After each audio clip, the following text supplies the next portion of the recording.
Hello everyone, it's your girl Nisha. I'm back with another prophetic word. We're going to be discussing narcissism, all right, because this is the title. Before you got with this narcissist, or before you try to form a relationship with this narcissist, you were happy, you were outgoing, you were loving, you were caring, you were charismatic. You could have been real creative and you had goals and dreams that you were going after. Some of you guys had activities that you really enjoy. Let's say if you like skating or something like that, you used to go every Friday.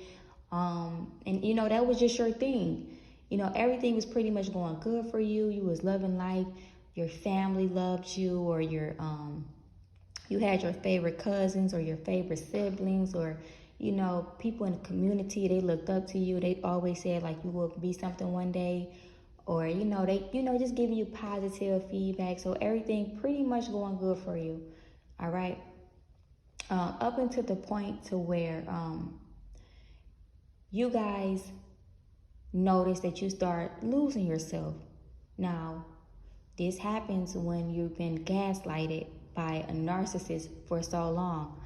You start off looking real beautiful, and then once you let them constantly project that negative energy onto you and gaslight you, you slowly but surely start losing that energy, and it start coming out your body, and you start losing yourself completely. You stop doing the things that you want to do.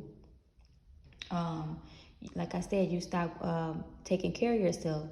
You stop talking to people. You might start isolating yourself from people because you scared of meeting another narcissist. You might not want to leave your home. You might overeat, or you might not eat at all. Or some of you guys might have gained so much weight, or some of you guys might have lost so much weight. It's sometimes the side effects could be a little bit different, but most of it is pretty much the same. You might start trying to make excuses for the narcissist.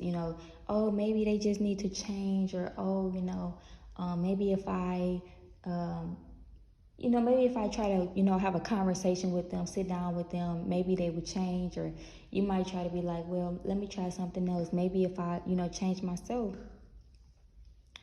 whatever, you guys.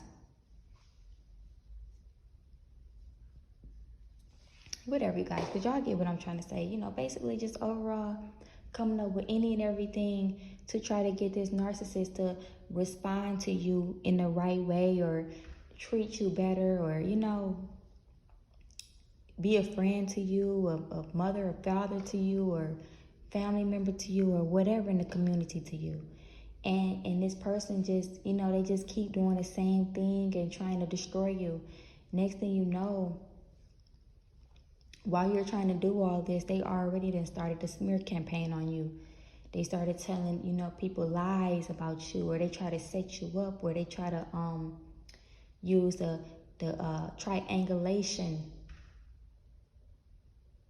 That's their favorite, the triangulation tactic, where they got the golden child, and then the scapegoat, and they use the other sibling to get you jealous, or try to get the other sibling to go against you, or a cousin, or whoever in the family. And then they started telling everybody in their family to pretty much go against you until everybody completely isolates you and throw you to the side. And that's what happens with dealing with narcissistic abuse. And then you start thinking something is wrong with you, and then you start going downhill. You stop, like I said, you stop doing what you wanted to do, what you loved, and you just basically stop being passionate. So you go from being loved to being hated, and in a matter of days, seconds, months, years. And these people do not care. And like I said, then you looked in the mirror one day and you completely lost yourself. You don't even feel like, some of you guys, y'all don't feel like showering. Y'all don't feel like, going out. Like you might meet a whole nother new person, and you still traumatized from that narcissist, that you won't even take, you won't even give that new person a chance. They haven't done anything to you. But you're so scared to meet another narcissist, or somebody that's just, want to project things onto you, that you kind of, hold yourself back a little bit. And another thing that these narcissists do, they like to play with your memory as well. They want you to be forgetful. They might tell you to um,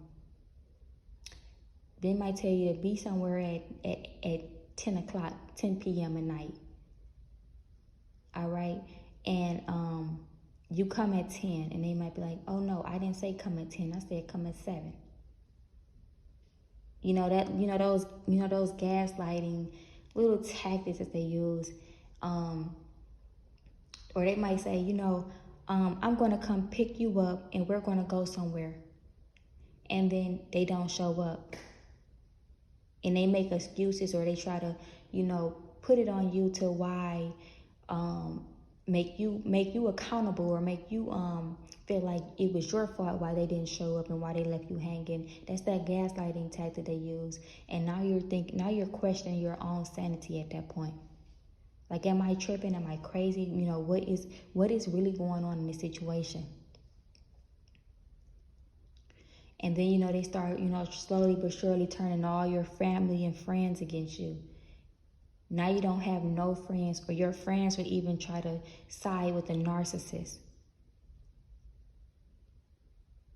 And, they might be like, oh, you're just crazy, such and such wouldn't do that, or such and such. And, and that will really put you in a feeling alone state, to where you feel like, oh, I don't have anybody, I don't have any support, I don't have any love.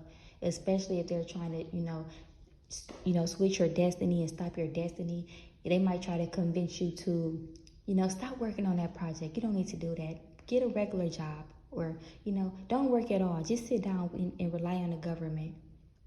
And it will literally, discourage you. And that's the ultimate goal for the narcissist, is to destroy you and keep you as a narcissist supply. They want you to, feed into their shenanigans, and so they can keep this, going.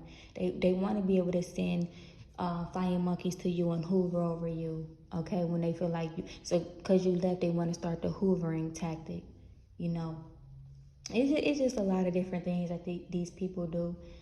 And once, once it's said and done, and once you realize what's going on, then when you're finally, getting out of it and you're recovering, is when you start, finally looking back like yourself again. You start taking care of yourself again. You start making sure your health is back right and everything. They might try to, put things in your food to mess with your odors and stuff like that, or, break into your home. Like, they do a lot of little, weird stuff. They try to sacrifice you too. But you guys have definitely, you made it because you're strong enough to go through that. A lot of people, would have committed suicide, or a lot of people, would have gave up on their dreams, but you guys kept pushing, and you guys, some of you guys went permanently no contact with these people. Congratulations. Some of you guys went, 10, 20, or 2 years, maybe a year, all right, maybe 6 months of no contact with these people. Congratulations, you finally did it, because that is the ultimate goal, is to go no contact with these people. I know it may hurt. This could be your narcissistic mother or father, cousin, family, or even the ex that you really thought you loved. But if you find out that they're a narcissist and they just keep triangulating against you, and you losing yourself, it's time to go. All right, because it can only get worse. It can never get better. And that's all I have for this message, you guys. Love and light. If you hear this message, please like, comment, and subscribe, you guys. Don't forget to subscribe, because it only takes a second. I'm sorry. All right, you.